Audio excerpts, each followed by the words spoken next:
Bien amigos, continuando con Mateo 25, estamos hablando acerca de la temática cuando el Señor vuelva.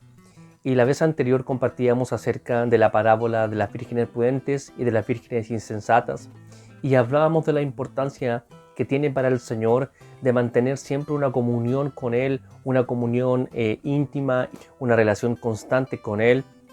Y lo más importante de lo que nos enseñaba el Señor en aquella parábola, que las vírgenes prudentes sí se preocuparon por tener aceite en sus lámparas y las insensatas lógicamente no se preocuparon por tener aceite en sus lámparas, y decíamos que el propósito de tener aceite es que existiera fuego en aquellas lámparas.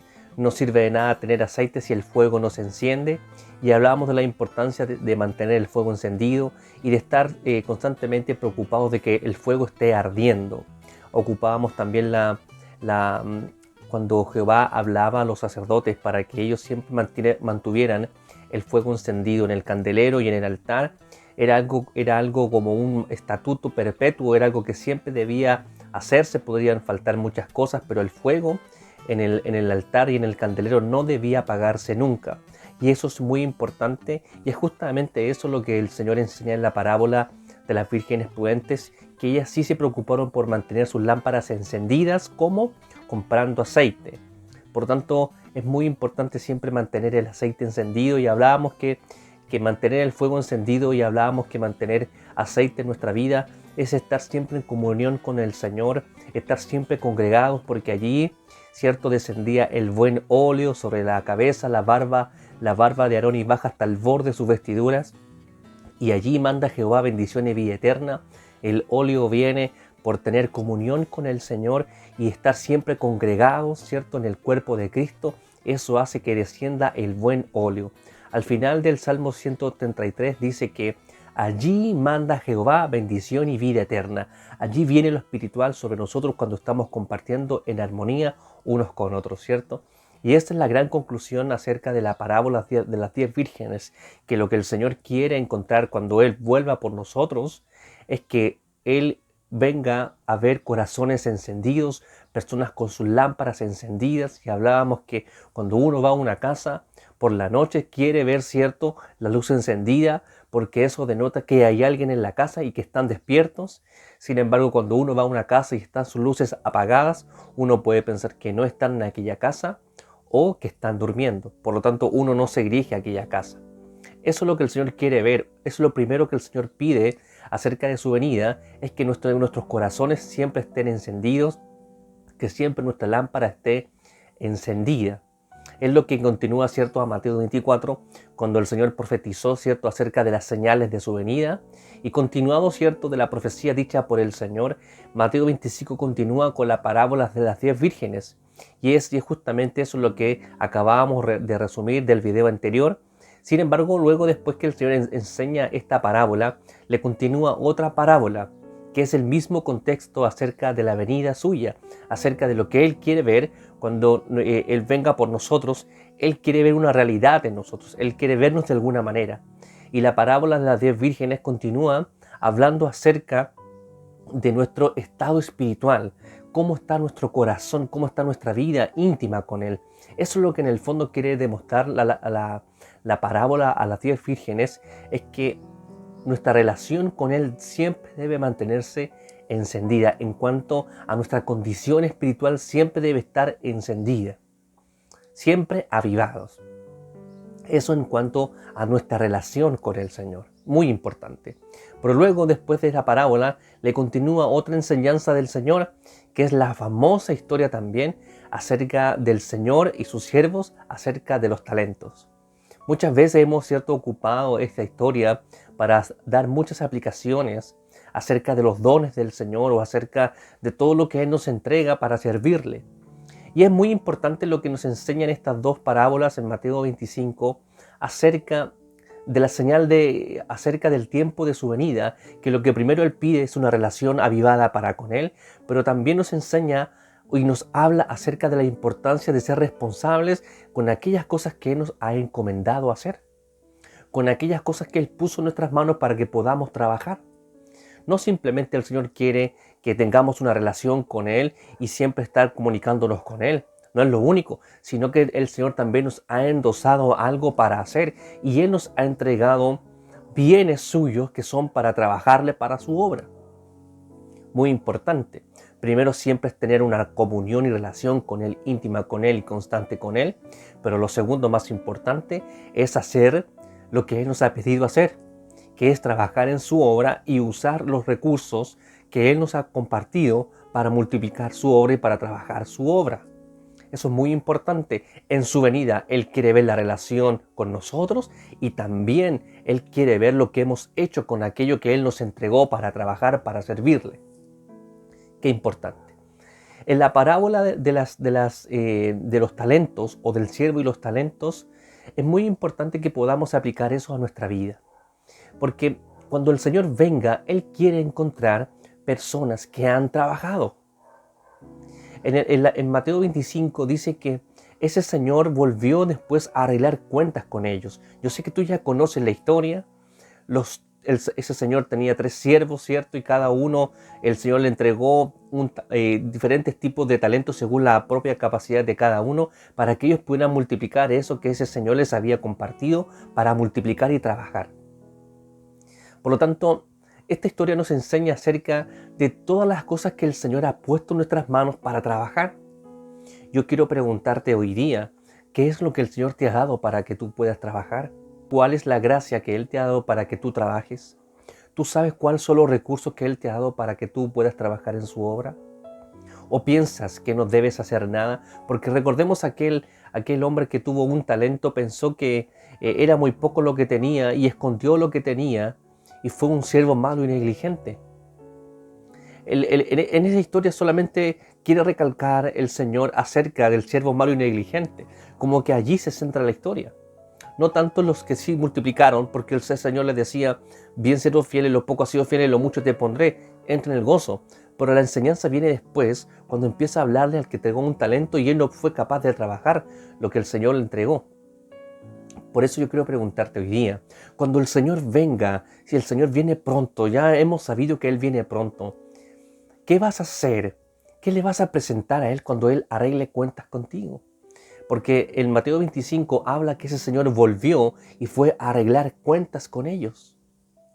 Él va a arreglar cuenta contigo, Él va a arreglar cuenta conmigo. Te pregunto hoy, y esa es la reflexión acerca de lo que vamos a compartir hoy día en este mensaje. Te pregunto cuáles son las cosas que Él te ha dado. Si Él viniera ahora, ¿tú has multiplicado lo que Él te ha dado? ¿Tú has trabajado lo que Él te ha dado? ¿Cuál es la gracia que Él te ha dado? ¿Cuál es el don? ¿Cuál es el recurso? ¿Cuál es la habilidad? ¿Qué es lo que Él puso en tu mano para que tú puedas trabajar? Fíjate que cada siervo tenía diferente capacidad. A uno le entregó 5, a otro 2 y a otro un talento, pero todos tenían algo. El mínimo de los recursos que el Señor nos entrega es al menos un don. Tú puedes tener un solo don, pero eso no significa que no debes trabajar en la obra. Significa que tú debes esforzarte. ¿Qué le dijo el Señor a Josué? Uno de los versículos más conocidos del Antiguo Testamento.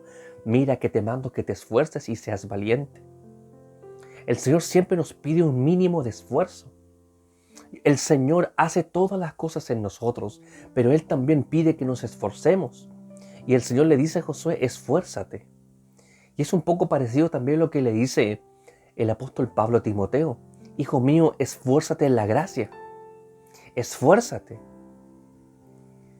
El que el Señor le entregó un solo talento, ese siervo no se esforzó, sino que simplemente escondió lo que tenía. Y eso nos habla mucho a nosotros. Quiero preguntarte, ¿tú escondes lo que Él te ha dado? Quiero decirte que el mayor don que hemos tenido nosotros es que hemos sido bendecidos con el Evangelio. El Evangelio es un don de Dios. La palabra don significa regalo. El Evangelio es un regalo de Dios. ¿Tú qué haces con el Evangelio? ¿Lo escondes en la tierra para que nadie lo vea? ¿Qué haces con lo que Él te ha dado? ¿Cuál es la gracia que Él te dio? Hablamos del Evangelio y el Evangelio es un gran don que tú y yo debemos comunicar y compartir al mundo entero. ¿Qué hemos hecho con el Evangelio? El bendito Evangelio. Lo hemos escondido, lo hemos ocultado, lo hemos callado. El Señor reclamó a ese siervo y le dice que era un siervo malo. Era un siervo malo. Primero malo y después negligente. Y esa es la enseñanza en esta parábola acerca del siervo malo y negligente. Porque los primeros siervos hicieron lo que el Señor les encomendó, que era multiplicar lo que Él tenía. Lo que ese Señor reclamó a sus siervos, ellos que debían multiplicar lo que tenían. El de 5 entregó otros 5 talentos, el de 2 entregó otros 2 talentos. Aquellos sí multiplicaron, sí hicieron algo, sí produjeron para el Señor. Pero el de 1 talento no hizo nada. Te pregunto, ¿tú estás haciendo algo o te estás esforzando solamente por tus propias cosas? ¿Quieres cumplir tu propio sueño? ¿Tras qué tú estás esforzándote? Somos capaces de negarnos en otras cosas, pero no para las cosas del Señor. Cuando el Señor vuelva, Él no va a pedir cuenta de tu trabajo secular, Él no va a pedir cuenta de tu empresa, Él no va a pedir cuenta de las cosas que tú haces en la vida cotidiana. Él no te va a pedir cuenta por eso. Él te va a pedir cuenta por lo que a Él le importa y que son las cosas espirituales. El recurso que yo quiero compartirte, del que tú debes estar consciente, es de los dones espirituales, es de la gracia que ha sido impartida por el Espíritu. Todos tenemos una gracia del Señor. Yo puse el ejemplo más básico que es el Evangelio, pero hay mucha más gracia. Todos hemos recibido gracia de parte de Dios para hacer. La gracia de Dios no es algo que nos haya costado a nosotros, sino que simplemente Dios lo dio porque Él es bueno. Te pregunto hoy, ¿tú conoces cuál es la gracia que Él te ha dado? ¿En servicio? ¿En predicación? ¿En evangelización? ¿En oración? ¿En alabanzas? ¿Cuál es la gracia que Él te ha dado? ¿El de profecía? ¿El de hablar en muchas lenguas? ¿El de liderar? ¿El de repartir? ¿El de ayudar? Son gracias del Señor. Si el Señor te llamó a liderar, ¿por qué tú no estás liderando? Si el Señor te llamó a cantar, ¿por qué tú no estás cantando? Si el Señor te llamó a pastorear, ¿por qué no estás pastoreando? ¿Qué estás haciendo? Ese fue el agravio, esa fue la molestia de ese amo, de ese Señor para con el siervo de 1 talento, que no hizo nada con lo que Él le entregó. Te pregunto, ¿tú estás consciente de lo que Él te entregó? Si el Señor te ha dado una gracia, indistinta cual sea, ¿estás multiplicando lo que Él te entregó? ¿Estás multiplicando lo que Él te entregó? Tal vez tú tienes un título profesional. Tal vez eres un gran profesional. ¿Lo estás usando para multiplicar la obra del Señor? Y no estoy hablando de dinero, estoy hablando de engrandecer el reino de Dios, de engrandecer y aportar al propósito de Dios. ¿Qué estamos haciendo con lo que Él nos ha entregado? Cuando el Señor vuelva, Él nos va a pedir cuenta de lo que Él nos entregó. El gran error del siervo negligente es que no hizo nada. No hizo nada. A los primeros siervos, el Señor les llama siervo fiel. Bien, siervo fiel. Y la fidelidad es algo muy importante. Porque el que es fiel no lo es una vez al mes. El que es fiel lo es siempre. La fidelidad se atribuye a algo que siempre es constante, que está presente, que es permanente, que es estable, que es firme. Esos siervos siempre multiplicaron, fueron siervos fieles, cumplieron con el cometido. Eso es fidelidad. Se le llama infiel a la persona que está casada, ¿cierto? Y tiene, ¿cierto?, intimidad con otra persona. Se le llama infiel. ¿Por qué infiel? Porque no fue capaz de mantener un compromiso estable con la persona con la que se comprometió. Ese es un infiel al compromiso. No fue fiel al compromiso que hizo. Tú y yo estamos casados con Cristo y debemos ser fieles al compromiso. Multiplicar lo que Él nos ha dado, ocupar los recursos que Él nos ha dado para trabajar para su obra, porque cuando el Señor vuelva, Él te va a pedir cuenta de lo que Él te dio. Porque la gracia que tú tienes no te costó a ti. No te la ganaste en una rifa. No te la ganaste en un concurso. La gracia que tú tienes, Dios te la regaló para que tú trabajes para la obra. Dice el apóstol Pablo en Efesios que los dones, que los ministerios que Dios nos ha dado son para la edificación del cuerpo de Cristo. Es para trabajar en la iglesia, para multiplicar en su obra, para bendecir y edificar a los santos. La gracia que tú tienes es para multiplicar la obra, es para que Él, cuando venga, Dios pueda ver mucho más en ti de lo que Él te entregó.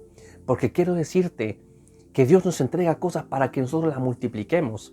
Recordemos cuando Dios habló a Adán y Eva y les dijo que se multiplicaran y que fructificaran. Y los bendijo Dios y les dijo que multiplicasen, fructificasen, sojugasen la tierra, ¿cierto? Y señoreasen sobre los peces del mar, sobre las bestias del campo, ¿cierto? Pero lo primero que le dice es que se multipliquen y fructifiquen, que hagan crecer esto. Ese es el propósito de lo que Él nos ha dado. Recordemos un momento el del milagro de los 5,000. Cuando Jesús le presentan a aquel muchacho 5 panes y 2 peces. ¿Qué es lo que hizo el Señor? ¿No multiplicó lo que se le entregó? Por más poco que sea, tú debes multiplicar lo que Él te ha dado, aunque sea un talento. Eso tú lo puedes multiplicar. El deseo del Señor, te lo repito, es que los cielos pudieran multiplicar lo que Él les había dado. ¿Tú estás multiplicando? ¿Estás multiplicando lo que Él te entregó? Porque Él va a arreglar cuenta contigo. Y no va a ser el pastor o la pastora o el líder tuyo el que va a arreglar cuenta contigo, no, sino el Rey de Reyes y Señor de Señores. Él va a arreglar cuenta contigo y te va a decir, ¿qué hiciste con lo que te entregué? Porque Él va a venir en el mismo contexto de Mateo 24-25. Aplica el Señor esta historia y ese Señor va a venir a arreglar cuenta con sus siervos. Él va a arreglar cuenta contigo acerca de lo que te entregó. ¿O estás viviendo una vida muy cotidiana? ¿O has sido fascinado y engañado por las ofertas del mundo, la cual te dicen, vive para ti? ¿Qué estás haciendo en la iglesia? ¿Qué estás haciendo en la obra? Ve a viajar, ve a conocer, ve a emprender, haz esto otro. Pero no estamos haciendo la obra. No estamos multiplicando lo que Él nos ha entregado. Si nos podemos analizar la vida del Señor, todo en las manos de Jesús se multiplicó. Todo se multiplicaba en sus manos. Todo. Te pregunto hoy, ¿tú estás multiplicando o estás guardando? Hubo una historia de un hombre que trabajó toda su vida para almacenar en graneros. Y trabajó durante toda su vida y empezó a almacenar. Ese hombre empezó a vivir para sí. Luego por la noche ese hombre escucha una voz que le dice, hombre necio, esta noche vienen por tu alma, esta noche tú te vas a morir. Y lo que tú has guardado, ¿de quién será? ¿De quién será lo que tú tienes? ¿De quién va a ser? Tal vez hemos vivido una vida así donde queremos almacenar para nosotros y no para el Señor. El gran enojo de ese señor para con ese siervo fue que escondió lo que él entregó y le dijo, tú debiste haber entregado ese talento a los banqueros y a contar del tiempo yo hubiera obtenido de los intereses. Sí, siempre se puede hacer algo. Por más poco que sea que lo que tú tengas, eso se puede multiplicar sirviendo al Señor. A veces uno considera muy poco lo que uno tiene o que no es mucho lo que uno tiene. El rey David, antes de ser rey, fue pastor de ovejas. Y el pastor de ovejas fue aquel que venció a un guerrero, a un paladín de los filisteos. Un pastor de ovejas. Un pastor de ovejas no sabe de guerra. Pero David usó una honda y piedras. Porque las cosas pequeñas en las manos de Dios se multiplican.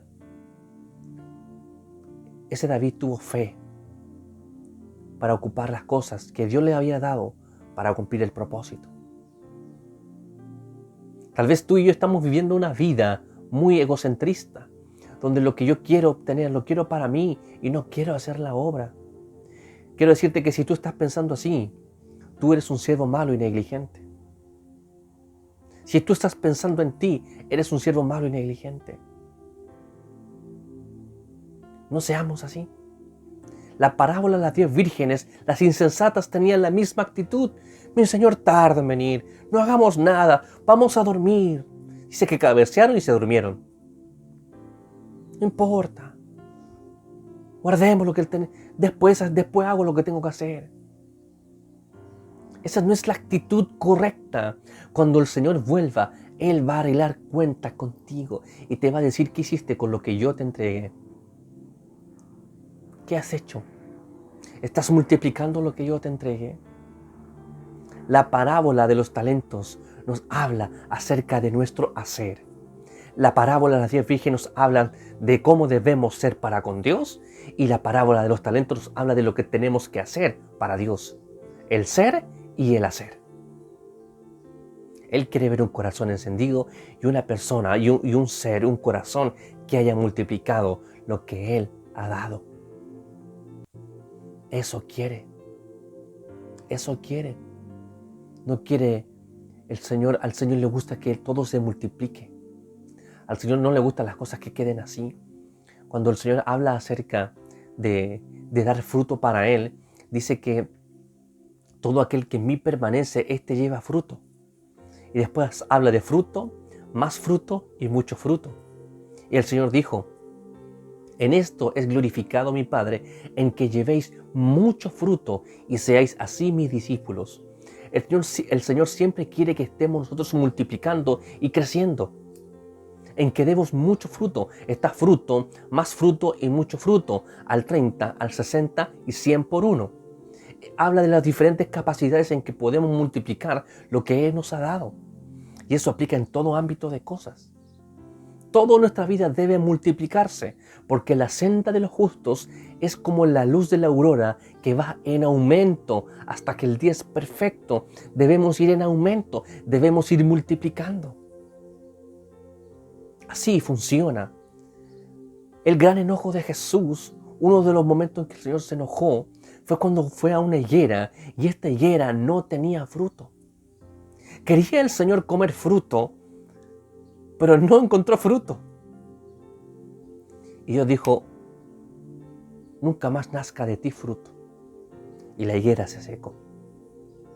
El Señor va a pasar por tu vida y te va a decir dónde están los frutos. Quiere tomar de ti lo que es suyo, porque esa higuera es del Señor. La higuera en la que Él fue a ver, esa higuera era suya porque Él la hizo. Y Él quería tener el fruto de esa higuera y no encontró. Y el Señor se enojó y maldijo la higuera. Cuando Él venga, Él quiere ver fruto en ti. Él quiere que tú multipliques lo que Él te dio. Deja ya la flojera. Deja ya la banalidad. Deja ya el hedonismo. Deja ya de complacer tu carne y ve a hacer lo que Él te ha mandado hacer. Ve a hacer lo que Él te ha mandado hacer. Ve a multiplicar. Tú dices: es que es muy poco lo que tengo.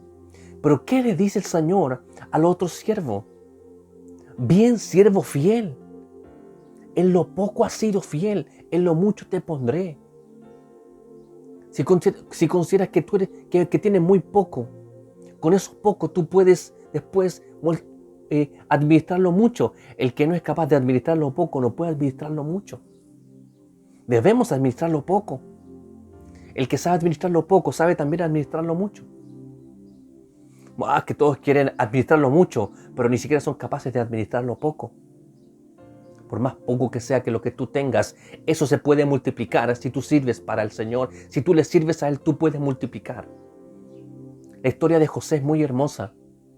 ¿Y sabe lo que dice acerca de la historia de José? Que todo en la mano de José prosperaba. Y dice: y Jehová estaba con José, y todo lo que Dios ponía en la mano de José prosperaba y se multiplicaba. Porque José, donde quiera que lo ponía, él servía, porque él era fiel. Donde quiera que estaba José servía, porque José era un servidor. Donde quiera que estaba, él servía a su padre, después sirvió en la cárcel, sirvió a Potifar y después sirvió a Egipto, a cargo de todo Egipto. El que administra bien lo poco es capaz de administrarlo mucho. Es una ley del cielo. Así lo hace el Señor. Tú piensas que es poco lo que tú tienes. Eso puede llegar a ser mucho. Para administrarlo mucho, para estar en grandeza y en honra, primero debes administrarlo poco.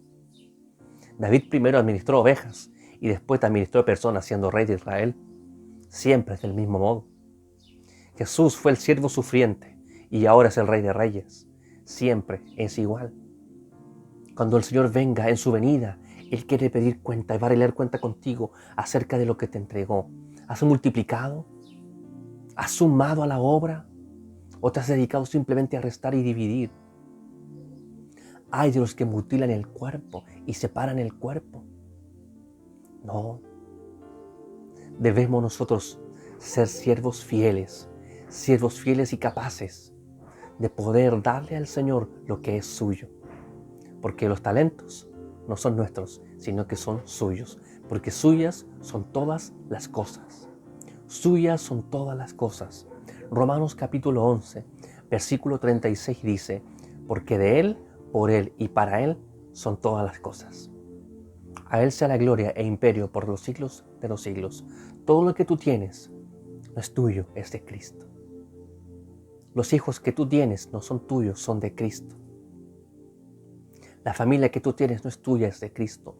La casa que tú tienes no es tuya, es de Cristo. El automóvil que tú tienes no es tuyo, es de Cristo. Todo lo que tenemos debemos multiplicarlo para el Señor. Para el Señor. Es momento de que podamos ser siervos fieles y prudentes. ¿Cuáles? Aquellos que viven siempre para multiplicar lo que Él ha dado. No pensemos tanto en las cosas terrenales, pensemos ahora en las cosas espirituales, porque esas son las cosas que al Señor le importan. Ve a verificar el don que tú tienes, analiza la gracia que Él te ha dado, cualquiera sea el talento que tú tengas, eso debes multiplicarlo, debes ir aumentando, debes ir creciendo, debes multiplicar lo que Él te ha dado, debes reproducirte en los demás, debes reproducirte en los demás. Id por el mundo y hacer discípulos a todas las naciones. Ve a multiplicar lo que Él te ha dado. Hay algo hermoso de la vida de Eliseo. Con esto vamos a terminar. Elías fue un gran profeta que tenía un discípulo llamado Eliseo. Dios escoge a Eliseo para que fuera el sucesor de Elías. Es muy importante entender esto, porque Elías tenía una capacidad para obrar en Dios. Elías es un gran profeta de Dios. Y Elías tenía un gran poder de lo alto, de tal manera que Elías en todo su ministerio hizo 8 grandes milagros. Si tú pudieras contabilizar todos los milagros de Elías, Elías hizo 8 milagros. Puedes buscarlo. Pero este sucesor de Elías, llamado Eliseo, cuando Elías era arrebatado al cielo, Elías le dice, pídeme cualquier cosa que yo haga por ti. Pídeme cualquier cosa que yo lo haga por ti. Y viene este gran hombre llamado Eliseo, un gran profeta también. Y le dice a Elías, yo quiero lo mismo que tú tienes, pero doble. Yo quiero la doble porción de tu espíritu. Así se lo dice Eliseo. Porque Eliseo pensaba, yo voy a multiplicar lo que me va a entregar, lo voy a multiplicar. Qué glorioso. Así piensan los siervos fieles y prudentes. Y cuando cierto Elías asciende al cielo, baja el manto, Eliseo toma el manto y Dios le da la doble porción del espíritu de Elías. Cayó sobre Eliseo. De tal modo, hermana que estés viendo esto, de tal modo que Eliseo hizo 16 milagros. 16 milagros hizo Eliseo. El doble, multiplicó. Así siempre piensan los siervos fieles y prudentes. Voy a multiplicar lo que tengo. Lo voy a multiplicar. Lo voy a multiplicar. Porque el Señor va a arreglar cuentas con nosotros. Quiero decirte que si tú pensabas que Él no va a arreglar cuenta contigo y que simplemente te va a galardonar por haber creído, no. Eso es un regalo que ya está y es firme y es inamovible en Dios, la salvación. Pero luego que Él te salvó para que tú multipliques. Porque dice el libro de los Efesios, el apóstol Pablo, dice que nosotros somos hechura suya para buenas obras, para hacer, para multiplicar, para buenas obras. Debemos multiplicar, debemos hacer, debemos hacer. No somos salvos por obras, somos salvos para obras. Él te salvó para buenas obras, para hacer. Decíamos que la parábola de las vírgenes insensatas y prudentes tiene que ver con el ser, de tu relación con Dios, pero la parábola de los talentos tiene que ver con el hacer, con el multiplicar, con el fructificar, con el multiplicar todo lo que Él nos ha dado. ¿Tú has multiplicado lo que Él te ha dado? Ese es el objetivo de la parábola de los talentos, que nosotros podamos multiplicar lo que Él nos ha dado, porque tarde o temprano Él va a arreglar cuentas con nosotros. En su venida quiere ver un corazón encendido y quiere ver corazones que hayan multiplicado lo que Él haya dado. Que Dios te bendiga.